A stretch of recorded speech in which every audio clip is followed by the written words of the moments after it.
ભાલણ મધ્યકાલીન ગુજરાતી કવિ, તે પાટણનો વતની અને સંસ્કૃતનો વ્યુત્પન્ન પંડિત હતો.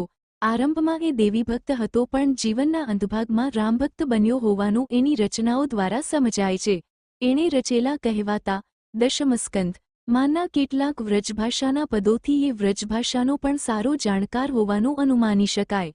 પુરુષોત્તમ મહારાજ તરીકે એની ખ્યાતિ હતી અને કવિ ભીમ પુરુષોત્તમનો ગુરુ તરીકે નિર્દેશ કરે છે એ ભાલણ હોવાનો સંભવ છે. એણે સૌપ્રથમવાર ગુજરાતી ભાષા માટે ગુજર ભાષા એવો શબ્દ પ્રયોગ કર્યો છે. ભાલને આખ્યાનો અને પદોનું સર્જન કર્યું છે અને બાણભટ્ટની મહિમાવંતી ગદ્યકથા કાદંબરી ને સમુચિત કાટછાંટ કરીને ગુજરાતી પદ્યમાં અવતારી છે.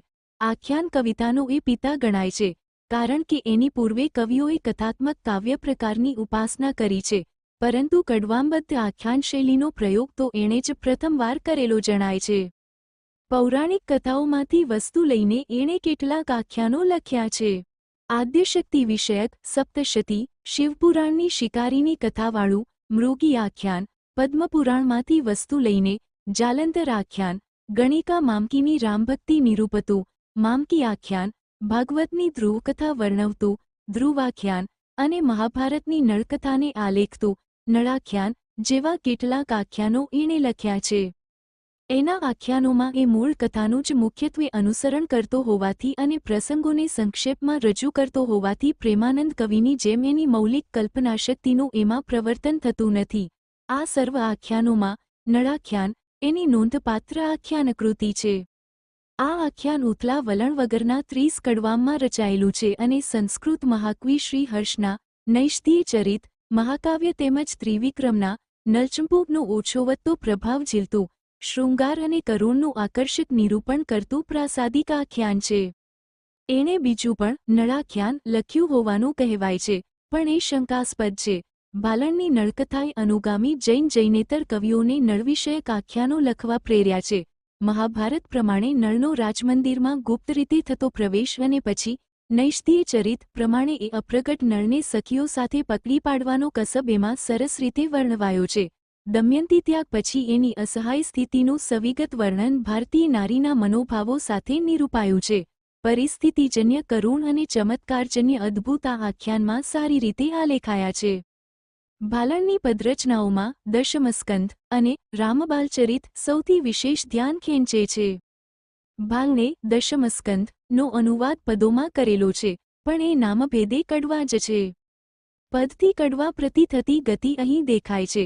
એણે સારી માવજત કરી હોય એવા દાણલીલાના પ્રસંગ ઉમેરણમાં કાલિયનાગમનના સવિસ્તર વર્ણન દ્વારા પ્રગટ થતી યશોદાની વ્યાકુળ મન સ્થિતિના ચિત્રણમાં ગોવર્ધન પર્વત ધારણ કરવાના પ્રસંગે કૃષ્ણ પર બ્રહ્મા પ્રેરિત કામધેનુના પવિત્ર દૂધના અભિષેક નિરૂપણમાં પૂતનાવતના વર્ણનમાં તેમજ રાસલીલા અને રૂકમિણીના વિવાહના રસમય આલેખનમાં ભાલણની કવિશક્તિનું સારું દર્શન થાય છે.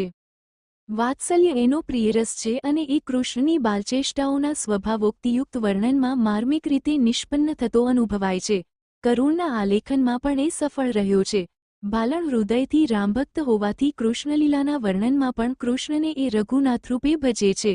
રૂકમિણી વિવાહ તથા સત્યભામા વિવાહ એ સ્વતંત્ર કૃતિઓ પણ ભાલને અહીં સમાવિષ્ટ કરી છે. 40 પદવાળા રામબાલચરિતમાં રામજન્મથી સીતા સ્વયંવર સુધીના પ્રસંગો કવિએ વર્ણવ્યા છે. આ પદોમાં કવિ માતૃહૃદયના ભાવલોકનું પ્રભાવક ચિત્ર આલેખી શક્યા છે. રામની બાળક્રીડાઓ ચેષ્ટાઓ અને બાલપ્રકૃતિ તેમજ કૌશલ્યાના માતૃહૃદયના સંવેદનો અહીં સૂક્ષ્મતાથી વિશદમધુર પદોમાં પ્રગટ થયા છે. બાલક્રીડાના ચમત્કારને વ્યક્ત કરતું જુલડી ક્યાંની વિસારી સુંદર સ્વાભાવિક વર્ણનનું રામ રંગે રીખે ચાતુર્ય ભક્તિ પ્રગટ કરતું નાવિક વળતો બોલિયો જેવા ભાલણના કેટલાક મનોહર પદો ગુજરાતમાં ખૂબ લોકપ્રિય છે. એના રામવિષયક પદો માર્મિક ભક્તિ કાવ્યો છે. એમાં કવિએ ભક્તના હૃદય ભાવો અત્યંત મૃદુતાથી નિરૂપ્યા છે. કાદંબરી ભાલણની કીર્તિદા રચના છે. બાણભટ્ટની ગદ્યકથા કાદંબરી ને 40 પદ્ય કડવાવાળા આખ્યાન સ્વરૂપમાં ઢાળીને ભાલને અપૂર્વ સિદ્ધિ પ્રાપ્ત કરી છે. પંડિતો જ સમજી શકે અને આસ્વાદી શકે એવી અસંખ્ય સંસ્કૃત સમાસોવાળી વાક્યાવલીઓમાં વિસ્તરેલી બુદ્ધિની વ્યાયામશાળા જેવી આ સંસ્કૃતની રસમય કથાને ભાલને એ કથાનો આસ્વાદ કરવા ઇચ્છતા મુગ્ધરસિક ગુજરાતી વાચકો માટે ગુજરાતી પદ્યમાં ટૂંકાવીને અનુવાદ રૂપે રજૂ કરી છે. એમાં ભાલણની રૂપાંતર કલાનો સુંદર વિનિયોગ થયો છે. મૂળ કથાને સંક્ષેપમાં રજૂ કરી હોવાથી મૂળનું કેટલું એણે ત્યજી દીધું છે કે ટૂંકાવ્યું છે. ક્યાંક રૂપાંતર કર્યું છે અને ક્યાંક પોતાની કવિત્વ શક્તિના ઉન્મેષો એણે નવા પ્રસંગો ઉમેરીને પ્રગટ પણ કર્યા છે. મૂળના અલંકારો, મૂળની કલ્પનાઓ અને વર્ણનોના વૈભવથી ગુજરાતી વાચક વિમુખ ન રહી જાય એ માટે એણે ખૂબ સંભાળ રાખી છે. પંપા તથા અચ્છોદ સરોવરોના વર્ણનમાં અપુત્ર વિલાસવદીની પુત્ર ઝંખનાવાળા વાત્સલ્યરસથી સભર કાવ્યાત્મક નિરૂપણવાળા ઉમેરણમાં ભાલણની સર્વશક્તિનો મનોરમ પરિચય મળે છે. રસિય કવિપંડિતની કલ્પના કથાનો આ ગુજરાતી પદ્યદેહ ભાલણની પ્રૌઢ ભાવોચિત ભાષાની સમૃદ્ધિનો પણ ખ્યાલ આપે છે. ભાલણ પાસે ભાષાને વિશદ રીતે પ્રયોજવાનું આગવું કૌશલ છે. ભાવને રસમય રીતે નિરૂપવાની કવિત્વ શક્તિ છે અને વિશેષ તો વાત્સલ્યભાવના પ્રભાવક આલેખનની ઉત્તમ કળા છે.